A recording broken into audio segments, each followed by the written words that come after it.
histoire pour vous, elle est inspirée du roman de Margaret Chatterley.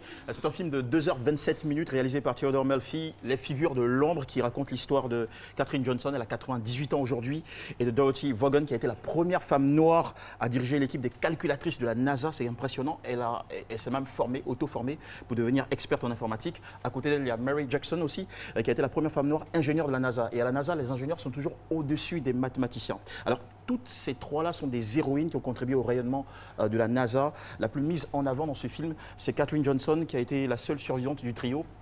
Elle a calculé à la main, en 1961, sans superordinateur et sans supercalculatrice, la trajectoire d'une fusée qui devait effectuer un premier vol, c'est le premier vol américain orbital et parabolique des États-Unis. Elle a participé à la conquête de la Lune, elle a participé aussi au lancement d'Apollo 11 et en novembre 2015, Barack Obama l'a médaillé de la médaille présidentielle de la liberté, qui est la plus haute distinction civile aux États-Unis.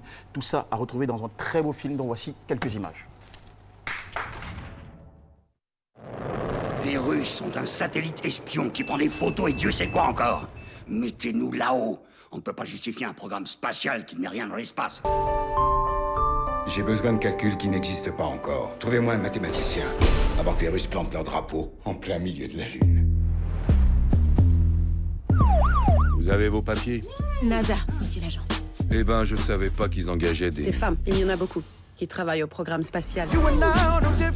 Il faut une calculatrice. Ok, je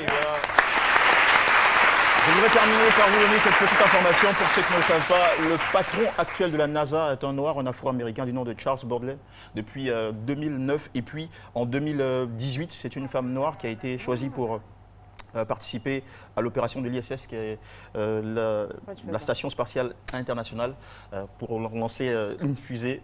Enfin, participer à 6 mois d'émission dans l'espace, ça arrive, c'est la première fois que ça arrive, donc félicitations. Merci beaucoup Jean-Michel, merci donc à LKM, à EBS et au Collège Sainte-Marie d'avoir été avec nous aussi à l'Association des Ferrailleurs. Cette émission est achevée. On se retrouvera par la grâce de Dieu demain à partir de 12h pour d'autres moments de bonheur. Ouais.